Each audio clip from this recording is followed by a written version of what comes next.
በታክስ አስተዳደር ረቂቅ አዋጅ ውይይት ላይ እንዲሻሻሉ የተጠየቁ ድንጋጌዎችን እንጋራችሁ።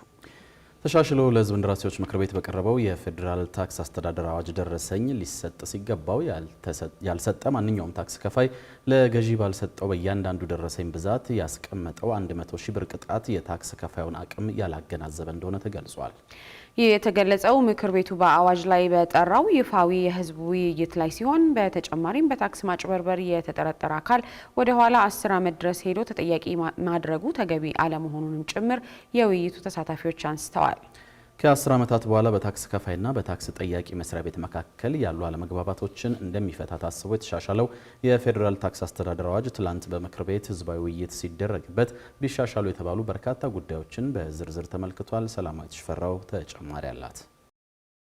አሁን በስራ ላይ ያለውና በ2008 ዓመተ ምህረት ወደ ስራ የገባው የፌዴራል ታክስ አስተዳደር ረቂቅ አዋጅ ማንኛውም ታክስ ከፋይ ያለደረሰኝ ግብይት ያከናወነ እንደሆነ ከ25000 እስከ 50000 ብር የገንዘብ መቀጫና ከ3 ዓመት እስከ 5 ዓመት የሚደርስ ጽኑ እስራት እንደሚያስቀጣ የሚደነግግ ነው። ተሻሽሎ ለህዝብ እንደራሴዎች ምክር ቤት የቀረበውና ይፋዊ የህዝብ ውይይት የተደረገበት ረቂቅ ደግሞ ደረሰኝ ሊሰጥ ሲገባው ያልሰጠ ማንኛውም ታክስ ከፋይ ለገዢው ባልሰጠው በእያንዳንዱ ደረሰኝ ብዛት 100,000 ብር ቅጣት እንደሚቀጣ የሚጠቅስ ድንጋጌን የያዘ ነው። በረቂቅ አዋጁ ላይ በተደረገው ይፋዊ የህዝብ ውይይት ቅጣቱ መብዛቱ የተነሳ ሲሆን የገቢዎች ሚኒስቴር በበኩሉ ቅጣቱ ወቅቱን ያገናዘበ ነው የሚል ምላሽ ሰጥቷል።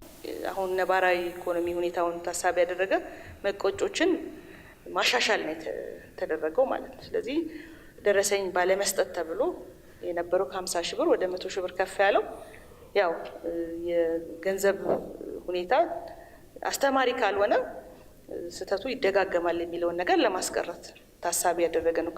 አጠቃላይ ግን ደረሰኝ ያለ መቁረጥ፣ አሳንሶ መቁረጥ፣ ሐሰተኛ ደረሰኝ መጠቀም እነዚህ የሚሉት በሙሉ ሲሪየስሊ የሚታዩ ችግሮች ናቸው ባለው የንግድ እንቅስቃሴያችን።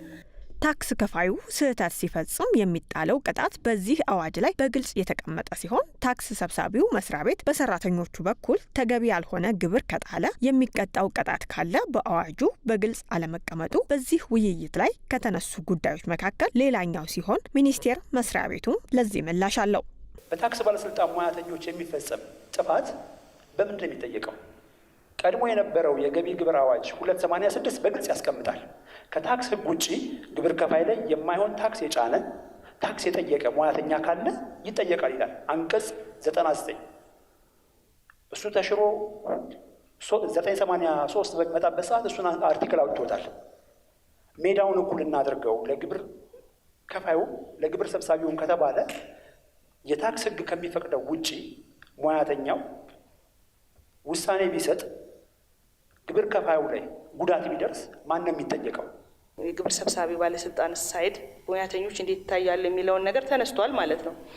በአንድ በኩል ለዚህ ራሱን የቻለ ደንብ አለው። ደንብ ቁጥር 155/2000 የገቢዎችና ጉምሩክ ሰራተኞች አስተዳደር ደንብ ነው። እዚህ ውስጥ እንግዲህ እነዚህ ችግሮች የታዩበት ባለሙያ በአስተዳደራዊም ሆነ ሌጋል ተገቢው እርምጃ የሚወሰድበትን አግባብ ያስቀምጣል ማለት ነው። በዛ ልክም አሁን ላይም ተግባራዊ እየተደረገ ነው ያለው ነው። ግብር ከፋዩ ህብረተሰብ ቅሬታዎች ሲኖሩት ለግልግል ዳኝነት በገለልተኛ ወገን ጉዳዩን እንደሚያቀርብ በተገለጸበት በዚህ አዋጅ ላይ ገለልተኛ ወገን ማን ነው የሚል ጥያቄም አስነስቷል። የገቢዎች ሚኒስቴር በበኩሉ የግብር ይግባኝ ቅሬታዎች እስኪፈቱ የሚወስደውን የጊዜ ገደብ ማሻሻሉን ጭምር ጠቅሶ ለዚህ ምላሽ ተሰጥቶበታል።